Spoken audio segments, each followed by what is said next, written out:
ODI ranking में सबसे तेज number 1 तक पहुंचने वाला batsman, most run as a captain, most run as a wicket keeper, international cricket में सबसे ज्यादा स्टंपिंग करने वाला विकेट कीपर, टी20 world cup, ODI world cup और चैंपियंस ट्रॉफी जीतने वाला दुनिया के एकमात्र विकेट कीपर कैप्टन, ओडीआई में विकेट कीपर बैट्समैन के रूप में हाईएस्ट स्कोर, ओडीआई में 10,000 से ज्यादा रन 50 के ऊपर एवरेज के साथ बनाने वाला पहला प्लेयर, इंटरनेशनल क्रिकेट में सबसे ज्यादा मैचेस कैप्टन के रूप में खेलने वाला विकेट कीपर, फैन के लिए कैप्टन कूल, खड़गपुर का टीटी, रांची का माही और सीएसके का थाला। ये कहानी है द लीजेंड जो विकेट के पीछे से मैच का रूप बदल देता था, और the superstar the Mahendra Singh Dhoni.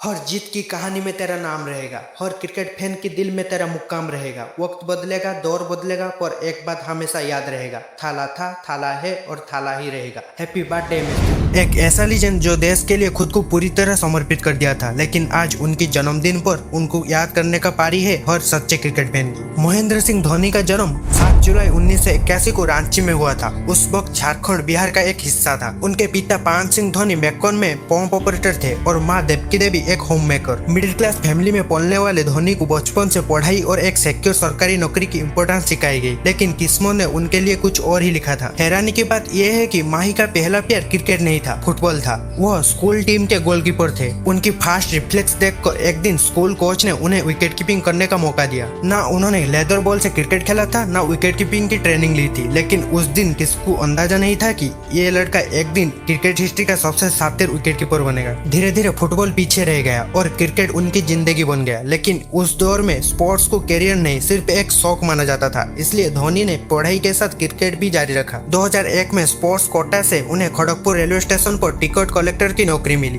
दिन भर ड्यूटी और रात को प्रैक्टिस, ये उनकी रोज की जिंदगी थी। लेकिन उनके दिल में सिर्फ एक सपना था, टीम इंडिया की जर्सी पहनना। आखिर एक दिन उन्होंने सबसे बड़ा रिस्क लिया, सरकारी नौकरी छोड़कर रांची लौट आए और पूरा फोकस क्रिकेट पर लगा दिया। यह फैसला आसान नहीं था, लेकिन इसी ने उनकी जिंदगी बदल दी। जल्दी ही इंडिया ए की टीम में उनका सिलेक्शन हुआ। केनिया टूर पर उनकी धमाकेदार बैटिंग सिलेक्टर को इम्प्रेस कर दिया। लंबे बाल और फियरलेस बैटिंग स्टाइल ने सबका ध्यान खींच लिया। 23 दिसंबर 2004 वो दिन जब MS धोनी ने पहली बार टीम इंडिया की नीली जर्सी पहनी थी। बांग्लादेश के खिलाफ उन्होंने अपना इंटरनेशनल डेब्यू किया। पूरा देश इस नए प्लेयर से काफी उम्मीदें लगाकर बैठा था, लेकिन किस्मत देखिए, धोनी ने अपनी पहली ही बॉल पर रन आउट हो गए और बिना खाता खोले पवेलियन लौट गए। उसके बाद कई लोगों ने कहा कि ये लड़का इंटरनेशनल क्रिकेट के लायक नहीं। किसी ने उनकी टेक्निक पर सवाल उठाए और तो किसने कहा कि ये ज्यादा दिन टिक नहीं पाएगा। लेकिन धोनी चुप रहे। उन्हें पता था कि उनका वक्त जरूर आएगा, और जब आएगा तो पूरी दुनिया देखेगी। और वो वक्त आया 2005 में, जब पाकिस्तान की टीम इंडिया के दौरे पर आई। मैच था विशाखापट्टनम में। कैप्टन सौरव गांगुली ने खुद अपनी बैटिंग पोजीशन छोड़कर धोनी को नंबर 3 पर भेजा,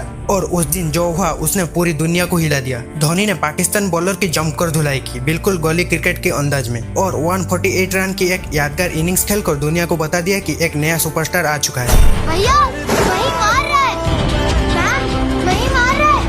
ये सिर्फ एक लाइन नहीं थी, बल्कि इंडियन क्रिकेट की बदलती हुई सोच की पहचान बन चुकी थी। अब टीम इंडिया सिर्फ डिफेंसिव नहीं, बल्कि एग्रेसिव क्रिकेट खेलने लगी थी। इसके बाद श्रीलंका के खिलाफ जयपुर में खेली गई 183 रन की धमाकेदार इनिंग्स ने इतिहास रच दिया। धोनी देखते ही देखते रातों रात सुपरस्टार बन गए। उनके लंबे बाल एक फैशन ट्रेंड बन गए। हर गली मोहल्ले का लड़का धोनी जैसे हेयर स्टाइल रखने लगा। वह सिर्फ एक क्रिकेटर नहीं, बल्कि एक इमोशन बन चुके थे। लेकिन धोनी की सबसे बड़ी परीक्षा अभी बाकी था। साल 2007 इंडियन क्रिकेट के लिए एक बहुत मुश्किल साल था। ओडीआई वर्ल्ड कप में टीम इंडिया पहले ही राउंड पर बाहर हो गई। फैंस का गुस्सा इतना था कि प्लेयर की पुतले जलाए गए। सचिन, द्रविड़ और गांगुली जैसे लीजेंड भी निशाने पर थे। इसी साल पहला टी20 वर्ल्ड कप होना था। सीनियर प्लेयर्स ने इस नया फॉर्मेट को खेलने से मना कर दिया। टीम बिल्कुल नई थी और कोई एक्सपीरियंस कप्तान भी नहीं था। तब सिलेक्टर्स ने एक हैरान कर देने वाला फैसला लिया। टीम इंडिया की कैप्टनशिप दे दी गई उस लंबे बालों वाला विकेट कीपर बैट्समैन महेंद्र सिंह धोनी को। धोनी उस वक्त सिर्फ एक यंग कप्तान थे। उनके पास एक यंग और एक्सपीरियंस टीम थी। किसी को भी यकीन नहीं था कि ये टीम वर्ल्ड कप जीत पाएगा, लेकिन धोनी को अपनी टीम पर पूरा भरोसा था। वो जानते थे कि टीम कागज पर नहीं हौसले और हिम्मत से बनती है। पाकिस्तान के खिलाफ T20 वर्ल्ड कप की फाइनल आज भी फैंस के रोंगटे खड़ा कर देता है। आखिरी ओवर में पाकिस्तान को जीत के लिए 13 रन चाहिए था। क्रीज पर थे मिसबाह-उल-हक जो सेट थे। धोनी के पास हरभजन सिंह का एक ओवर भी बचा था, लेकिन उन्होंने सबको हैरान करते हुए बॉल जोगिंदर शर्मा को सौंपी। जोगिंदर शर्मा टीम के सबसे कम एक्सपीरियंस बॉलर में से एक थे। पूरा देश टेंशन में था। लोग कहने लगे धोनी ये क्या कर दिया। जोगिंदर की पहली बॉल वाइड चली गई। सबको लगा मैच इंडिया के हाथों से निकल गया, लेकिन धोनी बिल्कुल शांत थे। वो जोगिंदर के पास गए, कंधे पर हाथ रखा और बस कुछ शब्दों में उनका कॉन्फिडेंस वापस लौटा दिया। अगले ही बॉल पर मिसबाह ने स्कूप शॉट खेलने की कोशिश की और श्रीशांत ने कैच पकड़ लिया। उस एक कैच के साथ इंडिया पहला T20 वर्ल्ड कप की चैंपियन बन गया और उस एक फैसला ने दुनिया को बता दिया कि धोनी सिर्फ एक कैप्टन नहीं, कैप्टन कूल है, जिनके दिमाग को पढ़ना लगभग नामुमकिन है। 2007 T20 वर्ल्ड कप की जीत ने धोनी को एक सिर्फ चैंपियन कैप्टन ही नहीं बल्कि एक महान लीडर भी बना चुका था। इसके बाद उन्हें ODI और टेस्ट टीम की कैप्टनशिप भी दे दी गई।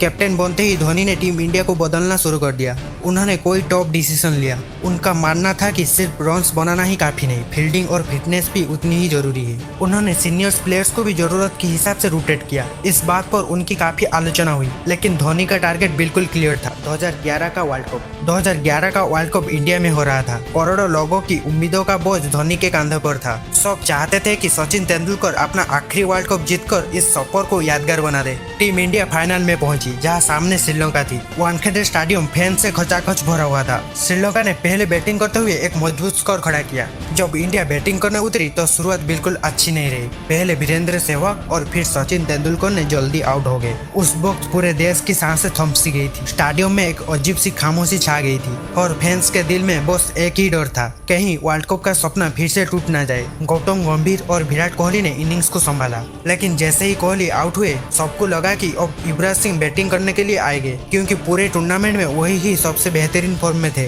लेकिन तब भी ड्रेसिंग रूम का दरवाजा खुला और सीढ़ियों से उतरते नजर आए महेंद्र सिंह धोनी। सब हैरान रह गए। पूरे टूर्नामेंट में धोनी का बैट बिल्कुल खामोश था। अगर उस दिन वो फेल हो जाते तो शायद पूरा देश उन्हें कभी माफ नहीं करता। लेकिन धोनी जानते थे कि मुरलीधरन जैसे स्पिनर को कैसे हैंडल करना है, इसीलिए उन्होंने खुद बैटिंग करने का फैसला लिया। उस रात धोनी की आंखों में अलग ही जुनून था। वह सिर्फ रन्स बनाने के लिए नहीं बल्कि इतिहास लिखने के लिए क्रीज पर उतरे थे। फिर गौतम गंभीर के साथ मिलकर उन्होंने इनिंग्स को संभाला और धीरे धीरे वो बॉल पास आने लगा, जिसका इंतजार पूरा हिंदुस्तान 28 सालों से कर रहा था। नुआन कुलशेखरा की वो बॉल, धोनी स्ट्राइक पर थे। बॉल बैट के बीचों बीच लगी और लॉन्गन के ऊपर से सीधे बाउंड्री से बाहर चली गई और फिर रवि शास्त्री की वो आइकॉनिक आवाज गूंजी।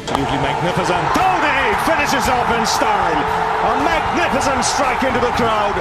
India lift the World Cup after 28 years. ये सिर्फ एक सिक्स नहीं था बल्कि करोड़ों भारतीयों का सपनों का जीत था। पूरा भारत झूम उठा, लोग सड़कों पर आ गए। धोनी ने वह कर दिखाया जो कभी नामुमकिन लगता था। उन्होंने साबित कर दिया कि अगर हौसला हो तो कुछ भी मुमकिन है। धोनी की कैप्टनशिप में इंडिया ने लगभग हर बड़ी ट्रॉफी जीती। 2013 की चैंपियंस ट्रॉफी जीतकर वह दुनिया के इकलौता कैप्टन बन गए जिन्होंने ICC की तीनों व्हाइट बॉल ट्रॉफी अपने नाम की। उनकी कैप्टनशिप में टीम इंडिया टेस्ट क्रिकेट में भी वर्ल्ड नंबर 1 बनी। ऑस्ट्रेलिया और इंग्लैंड जैसे मुश्किल दौर पर भी इंडिया ने बिना डरे लड़ना सीखा। यही वजह है कि धोनी को सिर्फ एक महान क्रिकेटर नहीं बल्कि इंडियन क्रिकेट के सबसे महान कप्तान में से एक माना जाता है। और शुरुआत का भी एक अंत होता है। 2019 के वर्ल्ड कप में भारत शानदार क्रिकेट खेल रहा था, लेकिन सेमीफाइनल में बारिश के कारण मैच को 2 दिन तक कर दिया गया और आखिरी में भारत ये मैच हार गई। उस हार के बाद धोनी को काफी क्रिटिसिज्म का सामना करना पड़ा। मार्टिन गुप्टिल का वो डायरेक्ट थ्रो और धोनी का रन आउट, बस 1 इंच का फासला भारत के वर्ल्ड कप के सपने और हार के बीच खड़ा हुआ था। उस दिन धोनी के आंखों में आंसू थे। शायद उन्हें एहसास हो चुका था कि नीली जर्सी में उनका सफर आखिरी मोड़ पर पहुंच गया है। सिर्फ एक विकेट नहीं गिरा, एक पूरा युग का अंत हो चुका था। उसके बाद धोनी काफी समय तक क्रिकेट से दूर रहे। ना कोई मैच, ना कोई बयान, सिर्फ इंतजार। फिर 15 अगस्त 2020 की चाहता हूँ। Happy birthday the legend Mahendra Singh Dhoni. I am very proud to be your fan. जय हिंद, जय भारत माता। अगर वीडियो पसंद आई तो लाइक, कमेंट, शेयर करना ना भूले।